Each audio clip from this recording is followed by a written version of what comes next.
Hello and welcome to the Managing Madrid podcast. This is Kian Sobani. It is currently 4:30 p.m. Eastern, 9:30 p.m. CET. It is Saturday. Endrick just hopped on for Rodrygo against England, and that's happening.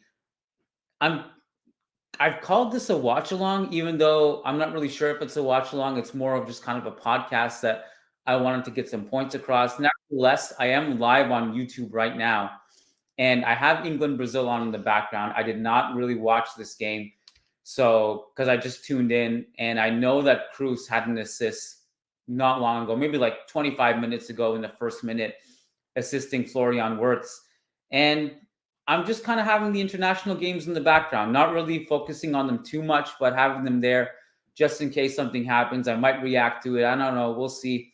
I did have a few questions that I did want to take from Discord that came in, kind of like leftover that I wanted to address. We haven't had time, and we didn't really have any other podcasts to uh, do today. Like we didn't have anything else planned, so I thought, why not put out some content on the weekend? We didn't have anything else planned.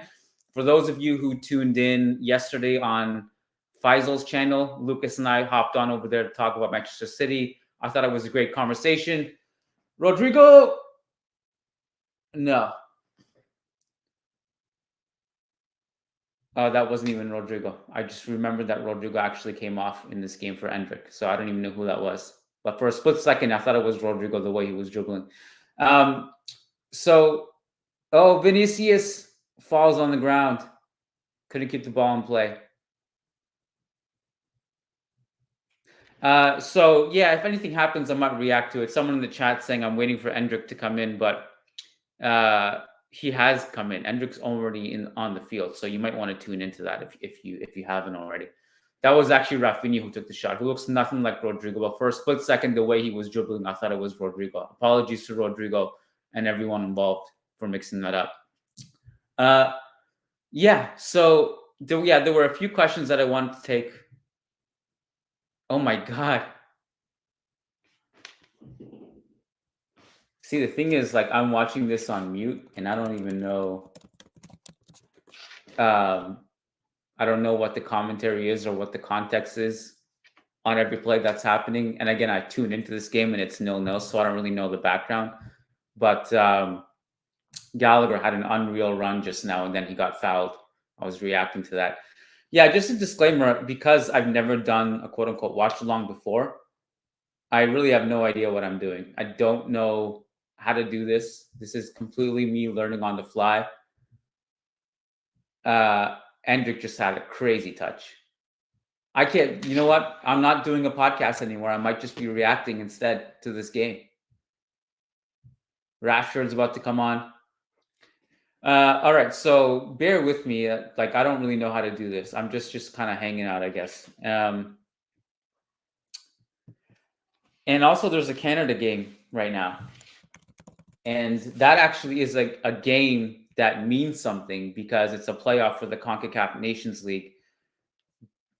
The Cruz versus France game, and I had to pick and choose. Basically, I went with England versus Brazil because that seemed like the more like bigger headline game.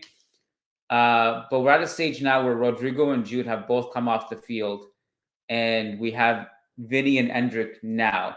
Meanwhile, we have Cruz making his re-debut for Germany, and I'm looking at the Canada lineup right now. Is Davies even playing? Yeah, he is. I thought maybe he's injured. Obviously, he's not.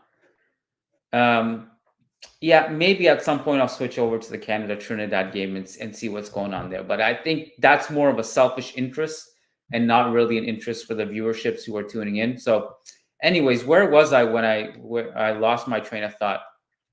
Now that I'm doing this, by the way, I was going to upload this as like a podcast on Spotify, Apple. I think it's going to be a nightmare for listeners. I'm not going to do that anymore because this is just will be too painful to follow along if it's only audio. But if it's for to watch along people, I think it makes sense. I don't know if I'll upload this on audio. If anything happens in the Germany France game. I won't. You know what? I might bring it up on my laptop so I can have both on. I hope that doesn't slow down the stream. Uh, all right. So I also have a few talking points planned uh, to fill in the time too as well. In case things are not happening on the field. And actually, that's what I was primarily planning on, just talking about the things I wanted to talk about and not really reacting to the games unless something happens. So that I'm going to stick to that that that plan that I had. But man, this is tough. I'm distracted. I just realized now I'm really not good at multitasking. Talking to you guys, I don't know. Being a commentator would be so tough. People have asked me if like I wanted to be a commentator. There's no way. It's an art that I don't think I can master. Maybe the color commentator, where I'm like the guy on the side who would just throw in some analysis here and there. But the play-by-play would be really difficult, I think. So respect to all the play-by-play legends. Rob Palmer, Derek Ray. It's got to be an art that has to be tough to master. This Brazil England game is pretty eventful, even though it's 0-0. There's a lot happening. Good challenges, good pressing, a lot of great talent out there. England, I would never really put England as a favorite to win the tournament because I just feel like they're just such an overhyped nation historically. But I'm giving them, with the Jude Bellingham card, I'm giving them a pass, an exception. I'm gonna back them to win the Euros, in part because I think Bellingham mentality is something that they haven't had in a long, long time. Probably since I was born in 1987, if I'm being really honest with you. I'm giving them Bellingham mentality trump card and backing them for the Euros, and therefore putting Bellingham on the Ballon d'Or podium. That's my prediction. Okay, I have France, Germany on my laptop. I have England, Brazil on my TV. That's the best I can do. And I'm going to also I might go through. I'm not going to be able to read comments, but there's just too many things happening. But if a super chat pops up, I'm going to take that. And I have some Discord questions that came in that I want to take. There's 3 Discord questions, and there's also a couple other talking points that were just on my mind that I want to talk about as I do this. And where I was like 5-10 minutes ago, whenever it was, that I wanted to talk about really quickly, and then I got sidetracked with all the simulation going on. If you guys haven't already, go check out Faisal's channel. Lucas and I were on his podcast to preview Manchester City and also just talk about squad building and transfers. We got into some interesting discussion about Rodrygo. I think Faisal was taken a little bit back because he's not really used to having someone with hotter takes than him, and Lucas was that guy. So it was kind of interesting to see them talk about it, some things. And there was one clip that went viral on social media today where they were talking about Rodrigo, and I was just kind of observing. So go check that out. El Faiz had us on. The watch along thing, as I've mentioned, is not something I can actually do during Real Madrid games because I'm working. Go, go, go. Endrick, Endrick, Endrick, Endrick, go! Endrick, go! That's why he's the GOAT! That's why he's the GOAT!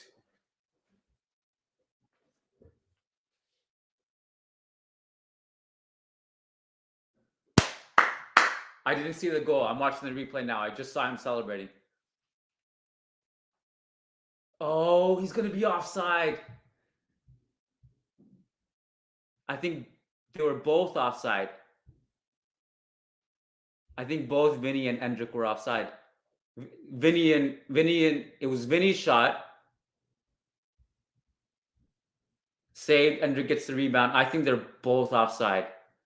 I'm listening. I'm watching on mute. I don't know what's going on.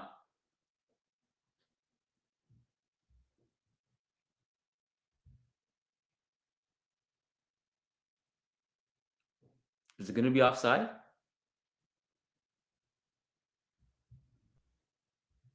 They're celebrating. They're still celebrating. They counted it. That wasn't offside?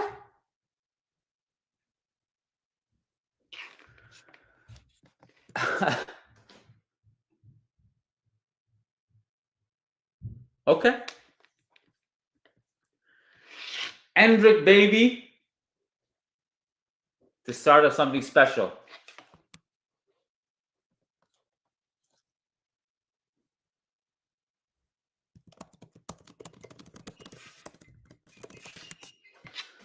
Sorry, I just tweeted something out.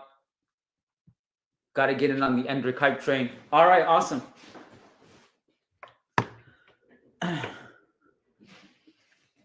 All right.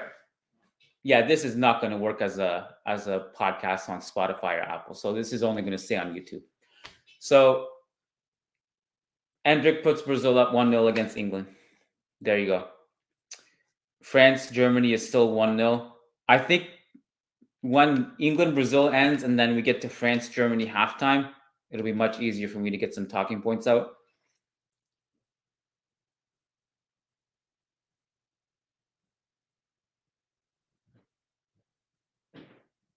I'm so happy for Endrick, man.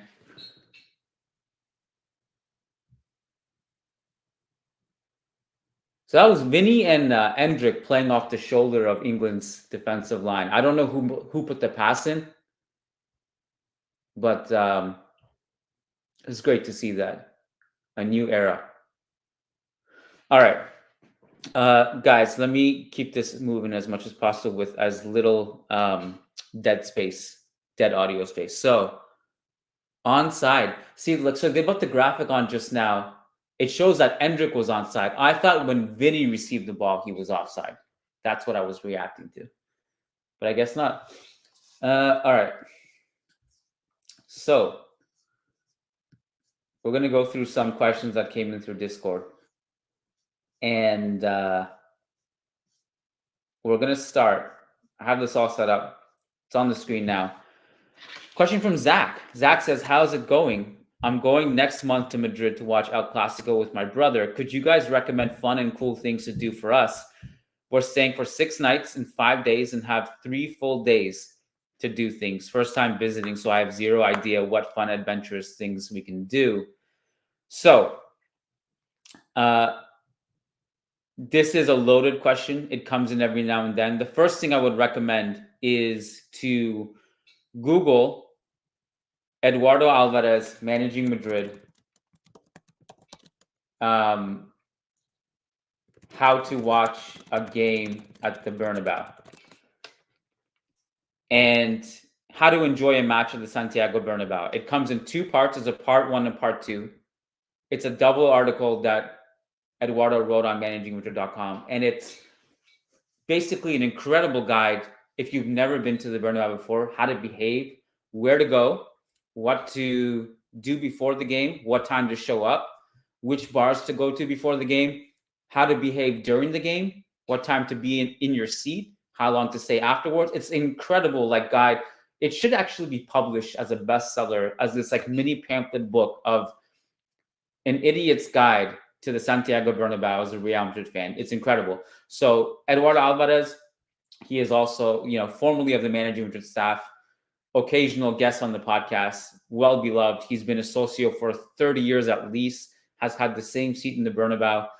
And for that entire time span, he's a socio. And he knows a thing or two about attending a game at the Bernabeu. So he put out this brilliant guide. So if you Google Eduardo Alvarez managing Madrid, how to enjoy a game at the Santiago Bernabeu, you'll find that article, and it comes in 2 parts. Go read that. That's your first assignment, Zach. The second thing is you have to go to, so you said you have 6 nights, 5 days, 3 full days to do things. Get your walking shoes on and walk as much as you can. It's a very walkable city. And worst comes to worst, you want to take the metro. It's one of the best metro systems I've ever seen in any city. It's very easy to get around, and it's very easy to navigate. So what you want to do is essentially you want to do the whole thing where you walk around Seoul, go to Chocolateria San Ginés, which is the oldest churreria in Madrid. Get your churros there. walk it off by walking around the city, and you can literally walk from Seoul to Retiro Park. And that whole walk is just a beautiful thing. And in late April, it should be beautiful out. You'll pass Gran Via, you'll pass Cibeles on that walk, and then you'll go to Retiro, which is, you can just have a lot of fun in Retiro by walking around, go on a boat ride. Very walkable park, very beautiful. Do that.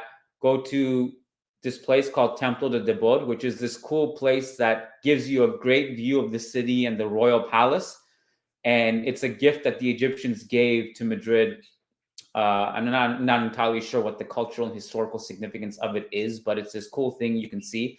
It's kind of like this pyramid temple thing, a nice park. And from there, you can actually go to the royal palace and just do that in one day, basically. So that's a second day I think you can do. And from there, I would actually get out of the city center if I were you. There's a lot of cool places close to the Bernabeu. There's this area called Chamberí, which has some very good restaurants that turn into really nice nightclubs after, like, late night dinner kind of nightclub transition places. Parasuco, Perachica, Pantera, like, these are all really good places to go eat at late at night. And stay away from the tourist traps when it comes to food. There's this place called Siente Montaditos. It's kind of like a franchise of tapas, and it's not great. You want to really try to stay away from anything that is any chain in Madrid. Stick to the authentic local places. And I'm seeing the replay now. So Endrick, Vinny was onside according to those lines that were drawn. And of course, Endrick was onside when Vinicius passed him the ball. So that goal stands. At the time, I was like, that looks offside. But here we go. Endrick on the left wing. Try to move, but it didn't work out. Good counter pressure. Fouls the opponent. And England have a free kick. I didn't watch this game, so I don't know up until the point Endrick came in who was dominating, who was not. So I don't know. I don't even know how Jude did. I don't know how Vinny did, apart from that assist or that play that leads to Endrick's goal. I'm not sure how Rodrigo did. Yeah, why don't I switch to Germany, France really quick? It's halftime. Okay, so I don't need to worry about that right now. All right, cool. I just realized that this question is covering my face on YouTube, so you haven't seen anything. Okay, so next question is from. Actually, I wanted to save that one. Let's go to this one from Dalton. Dalton says, my question is, I just got a Footballia account and have been watching old games before I was a Madrid fan. For example, our 3 Champions League wins in the late 90s, early 2000s. Right now, I am rewatching games from the early 2010s. Are there any games that stand out that would be a good watch that aren't any of the obvious ones? I'm even open to other teams or World Cup games. Watching old soccer games is my cardio hack if you are trying to cut for the summer. Thanks for everything you guys do. Great question. I'm a huge believer that Madridistas should go back and learn about the team's history and learn as much as they possibly can. And this is part of the reason why I'm writing this book about Real Madrid's history. It will be the most complete book about Real Madrid ever written. Endrick just got manhandled, just thrown to the ground, no foul. Good hold-up play, though, strong. I firmly believe this is an important endeavor that each Madridista should take. Any new Madridista should do this, even if you've been a Madridista for, nearly 40 years like I have. I also have the responsibility to do this, to go and catch up on things that were before my time. And, I spoke to Uli Stelicke, a Real Madrid legend, I think over the summer, and he was saying that this is something that every Real Madrid player should also take on too. When they're entering the club as a player, they should be very cognizant of the team's history and learn about it and immerse themselves in it and learn about the legends, learn about the culture, the history. So I'm very passionate about this, and this is why I love the question, Dalton. Luckily for you, I did not have to prepare a list because I kind of have a list prepared already. So I'm going to go through it for you, okay? And so you're going to have to take some notes as I go. These matches, it's not the complete list of matches. It's just a starting point that I want you to go through. And it will range through various decades and various eras. The first one I have on my list, it's not really something that would immediately come to anyone's mind. It's a completely random game. The reason I include it specifically is because it's nostalgic to me. You know what? I may make this easier by just sharing my screen and going through it so that you guys can follow along if you want.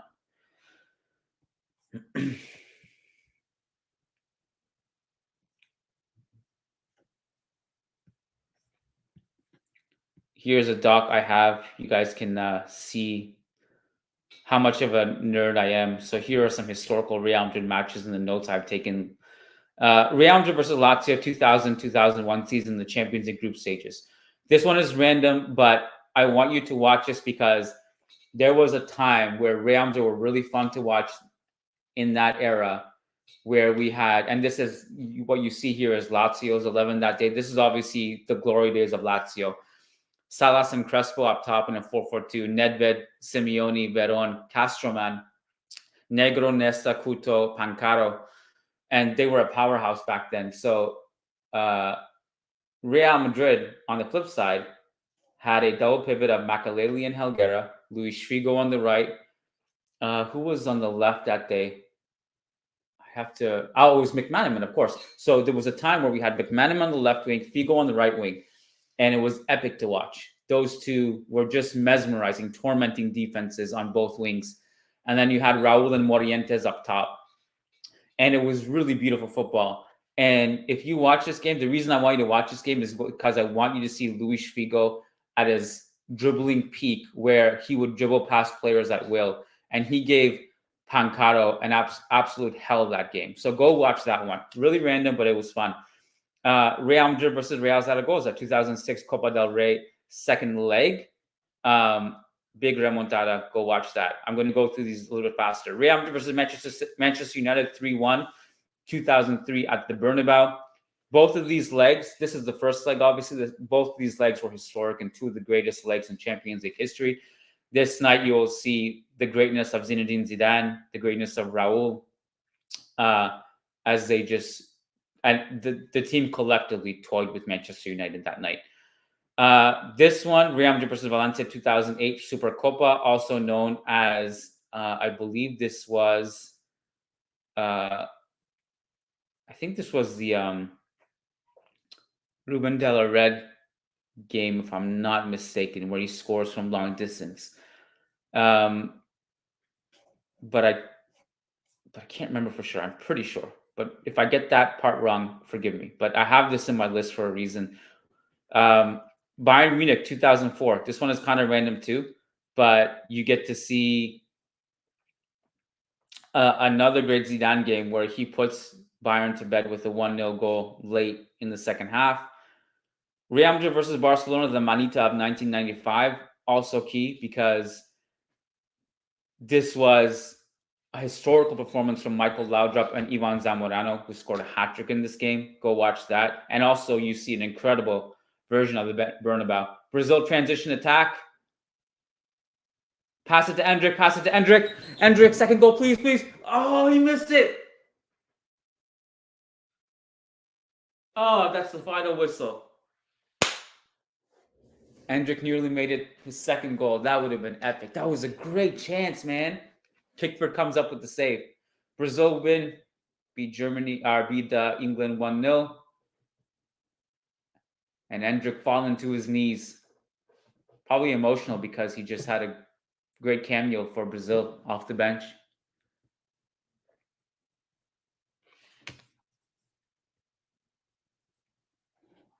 Oh, let me stop sharing my screen for 1 second here.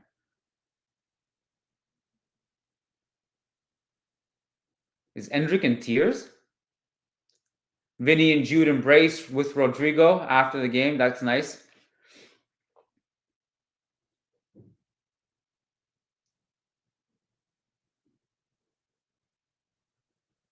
Yeah, Endrick looks like he's pretty emotional after that one. What a day for him.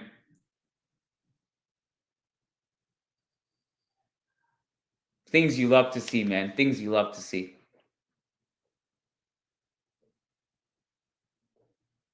All right, let's get back to this.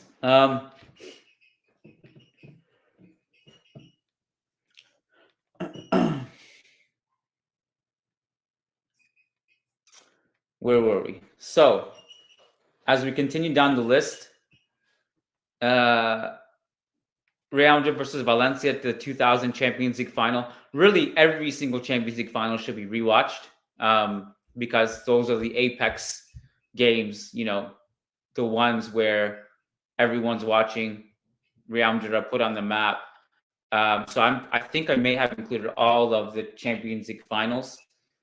And if not, just consider this your call to action to add those as well. The reason why I like the 2000 Champions League final is because you get to see the incredible work that Redondo does almost single-handedly in midfield. And I mean, it's pretty crazy to think about. This is Real Madrid's midfield in a 5-3-2. Redondo was the only central midfielder on the team. McManaman on one wing, and then you had three forwards, Raul and Alcam Morientes up top. It's a crazy formation, which only gets balanced out because Helguera basically acts as a sweeper behind Redondo alongside Caranca and Ivan Campo. The 2000 Champions League final should be watched. So you have 1, 2, 3, 4, 5, 6, 7 games now at your disposal, Dalton.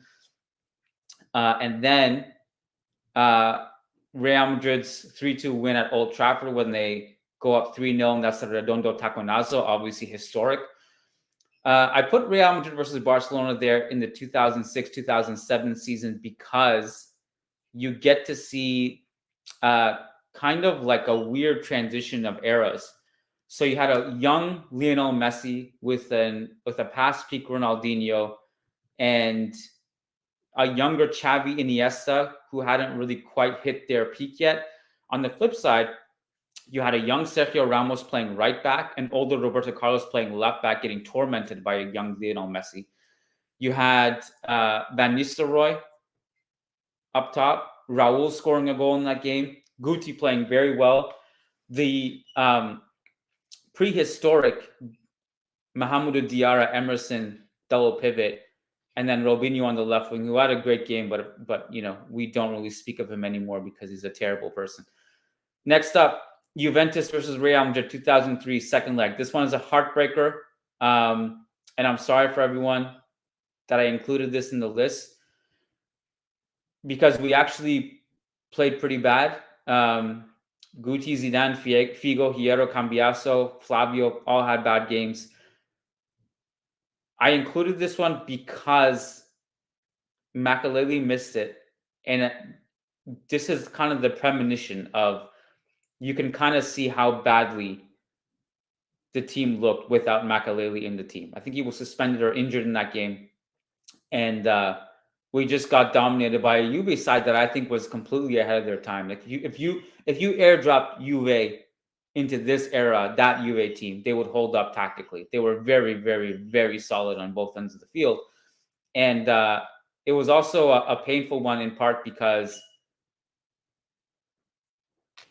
I thought this was our best team in the Galactico era. And we should have been in the final against Milan that year. And you could kind of see how bad we were. Like the greatness when Makelele was on the field versus how bad we were when he wasn't. So I included that in there for reasons that were not totally great. Real Madrid versus Barcelona in 1998-1999 season. So this was Quinta del Buitre versus Barca, and it's just a really fun team. You get to see Sanchez as a pseudo CM with some incredible vertical passing. Hugo Sanchez doing some great things and seeing kind of his link-up play. I know that Hugo Sanchez is known more for his finishing, but you got to see some good Hugo Sanchez link up with Emilio Butragueño in this game, and that's a fun one. Real Zaragoza versus Real Madrid in 1994-1995 season because of Raul's debut. Terrible finishing from Raul, but also you could kind of see the potential and why he's so good. Barcelona Real Madrid 2-2 in the Camp Nou, the 1999-2000 season, is also on the list. The reason why I included this is because, uh, we often say the peak of like Clasico was Mourinho versus Pep, Cristiano versus Messi, and the amount of hostility and tension that existed at that time. This is pretty close. Hierro, Redondo, Raul. You had Luis Enrique, Guardiola, Rivaldo, Figo on the other side. There was a lot of bad blood at that time. And Nicolas Anelka also played in this game, and he didn't come alive until the end of the season. But this is the iconic Raul shush game in the Camp Nou, the last minute goal, and also a ton of just high flying, horrible challenges. And Savio, which is one of the more underrated players who I really enjoyed playing. Real Madrid versus Manchester United, 1967-1968 season in the European Cup. We had Amancio, Grosso, Velázquez, Gento, Piri, Zoco, Sanchez Sr. This was an incredible 3-3 game, an unbelievable atmosphere, and it's just an incredible game. And also George Best on the other side. I would highly recommend you go and watch that. Real Madrid versus Sevilla, the 2006-2007 league game at the Bernabeu. We rewatched this recently because Matt wanted us to rewatch this. This is a Matt nostalgia game, so we watched it, and it's a very good Cannavaro game. I'd suggest go watching that.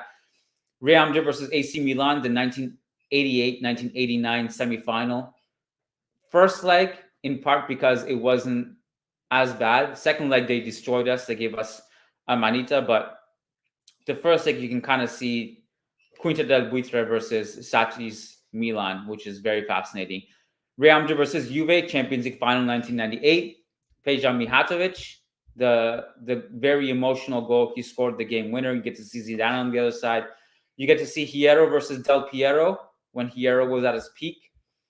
And a very good Redondo game as well. I'll give you three more. The second leg of the Real Madrid AC Milan 88-89 game, because it's historic. I know it was a bloodbath, but I would still go and watch it. Real Madrid versus Partizan Belgrade, European Cup final. Insane Amancio game. I would definitely go and watch that as well. And one more. This one is more random. Real Madrid versus Athletic Bilbao to the 2008-2009 season. You get to see a younger Marcelo coming up with Pepe Heinze as your center back, Salgado on his last legs, Gago, Schneider, Van der Vaart trio in midfield, Raul, Robin, Higuain. It's kind of just like this random place in time, which I thought was fascinating that I included in there. All over the place, these are starting points. What I did not mention, again, as I said, every Champions League final is important, and there are way more, but I think you have enough on your plate already, Dalton. All right. What are we doing? We're going to go back to the France-Germany game. Is that still halftime? I think it is. Let me check the score of the Canada game. Canada, no. Trinidad and Tobago, no. Still. All right. I'm going to take one more question, and then I have a few more points I want to bring up. And we'll wrap it up after that. All right. This is from Ranta. This brings us into the Rodrygo discussion. Ranta says, ever since Rodrygo arrived at the club, he has been a streaky player that has the ability to show up in big moments, but goes long stretches without much production. If you knew for certain that this is the player he is, and I think that's the most likely scenario, would you still keep him for the future or sell him now and hope that Endrick or Goulet can reach a higher level than him? Also, if you somehow could have replaced Rodrigo's minutes with Mbappe this season, do you think we would have dropped any points so far into the season, barring the first game against Atletico? All right. Well, the last part of the question, I think it's pretty obvious that Mbappe is a greater player than Rodrigo. So it's safe to say if there were games there that, we drew when we dropped points, and there have not been many this season, to be fair, I'm sure he would have been a huge help offensively to break lines and come up with individual brilliance and be more prolific in front of goal. So I think that part it's safe to say. On Rodrigo, look, I don't think I would sell him. Now, this question is a little bit different in part because the question is not would I sell him, which I wouldn't. The question is, if you knew this is what Rodrigo was forever, would you sell him? It's a different question. We're assuming that this is just Rodrigo forever, a streaky player who will have hot and cold patches. I still wouldn't, in part because I think a while ago I compared him to Guti in some sense, in that he is good enough to be a starter for Real Madrid, but also is kind of the guy who is the fall guy. If you have all your superstars and your ducks in a row, he's the guy who probably comes off the bench. Guti was that for basically his entire career. He was a bench player, but anytime you needed him to start, whether it was because of injuries or whatever, he was more than good enough to start for Real Madrid.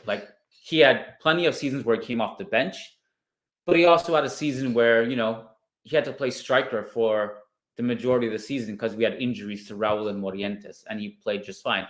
Then we had the Capello year where he was the only creative guy in central midfield. So he started and was brilliant. He also, the 2009 season when you had Cristiano and everyone come over, Guti had so many brilliant games as a starter, but there were also so many seasons where he came off the bench. I feel like Rodrigo is going to be the Guti of this era, where he's not going to be starting every game. He's not going to be starting every season, but if you need him to, he's going to be reliable. I keep him. I still would keep him. I also think there's one thing that's important about him, and that's that he really wants to be here. He is a Madridista. He gets along with everyone in the locker room. He works really hard, This conversation, to me, that's always important for a player. This is much different. If you ask me,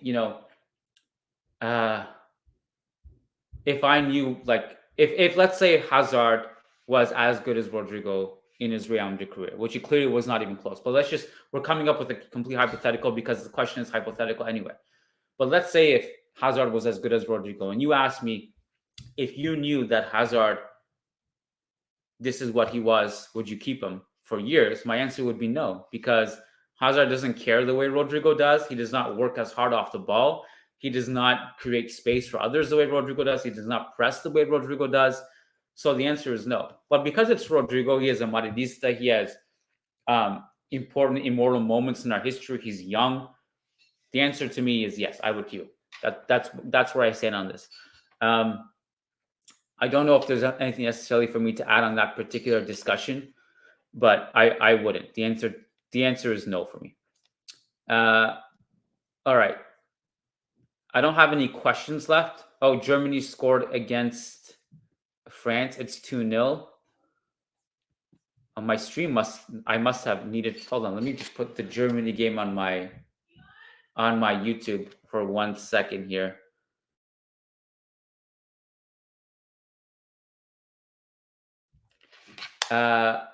So let me bring up France versus Germany on my TV. I didn't know that second half had started. So Kai Havertz scores. Anyone know if we got a Toni Kroos assist, another one? Man, the zone can be so buggy. So I have it set up. I have the zone on my PlayStation. And sometimes it just lags. So anyways, we'll bring that up. France versus Germany. Germany is up 2-0 now. Is Kroos still on the field? Let me check. He is. No subs have been made for either team. Wow. In a friendly second half. That's not that common. Canada, Trinidad still 0-0 as well. All right. I think I can get the hang of this watch along thing. I think when I initially started and I pressed go live, I totally underestimated how difficult it would be in terms of juggling 2 screens plus what I want to talk about. So I think I'll get better at it.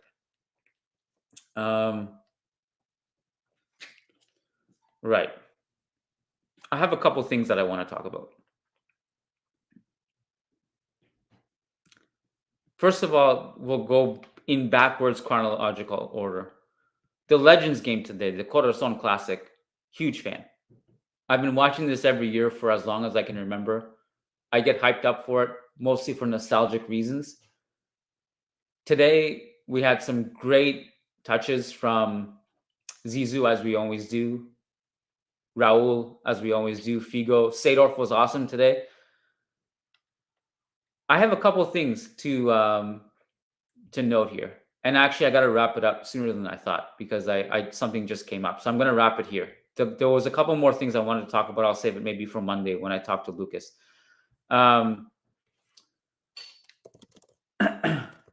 Here's my notes from the Corazon Classic. Not that I took notes, but I have some mental things. This was actually the first year I kind of noticed that these guys are getting old. Like, I know they're getting old, but this was like, I mean, this is actually, by the way, the first Corazon Classic we've ever lost. So that tells you something. Our starting lineup was a 4-4-2, Roberto Carlos, Ivan Campo, Arbeloa, Carambel, Casillas and Nets, who was actually amazing. He had like at least one great save that I can remember. Seedorf, Solari, Zidane, Figo in midfield, Raul Morientes up top. They had at least one iconic link up between them today. But usually these guys just dominate. And this was the first time you could really tell, like, oh shit, these guys are getting old. Roberto Carlos got injured within minutes. He came off the field for McManaman. Figo and Seedorf were the only two guys, apart from Arbeloa, who obviously is in the best shape of everyone in terms of youth and stuff.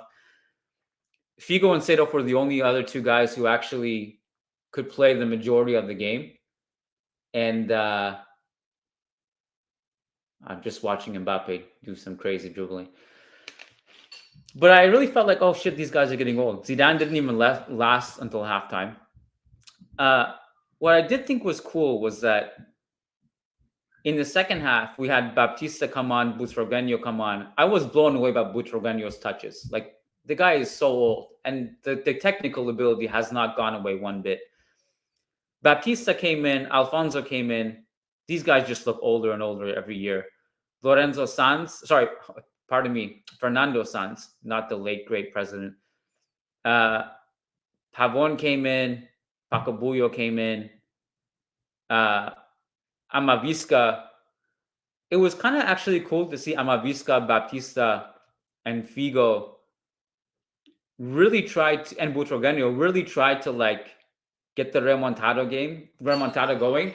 It was this situation where they actually took it really seriously. It got like really intense in the second half. And part of me felt like I kind of wish. Is Germany going to score here? No. I kind of wish that they saved Zidane and Figo and Raul and these guys for the second half. Because, like, I understand why you have to start them. They're the superstars everyone wants to come. But I thought, like, it would have been cool if you replace, the Amaviscas, the Baptistas, and co with Zidane and Figo at the end with Raul. And they had to bring the remontada into place. It would have been a little bit more fun. Anyways, what am I talking about here? I'm sitting here analyzing Corazon Classic. But I like this for nostalgic reasons.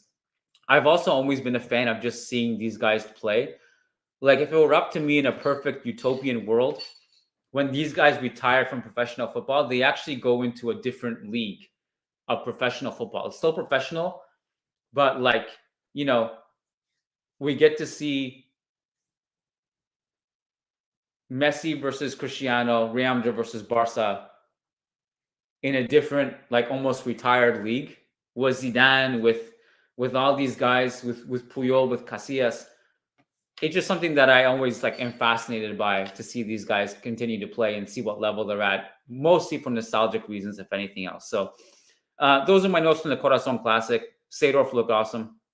Figo and Seedorf were probably the two, apart from Arbeloa, who actually looked in shape and looked like they could actually play for a while. And obviously, you're not going to get everyone. Not everyone is attainable. Not all the Real Madrid legends were there, but it was entertaining. We passed the time this morning as we waited for the international matches to come later on. I'm going to wrap it up here. I did have a couple more things, but I'm going to stop it there because I have to go. We're currently at Germany 2, France 0. Endrick got his winning goal against England off the bench. Canada looks like they're laying an egg against Trinidad. They've been so disappointing since the World Cup. And it is Saturday. Hope you guys have a great weekend. Camavinga is about to come on along with Teo Hernandez as I wrap it up here. So good luck to Kama. And we will catch you on Monday with Lucas, I think. That will be only for members. Go to patreon.com/managingmadrid. If you're watching on YouTube, you can just hit join on YouTube memberships. And hope you guys enjoy the rest of your weekend. I promise the next watch along will be a lot smoother as I get used to it. And lots of love. Peace out.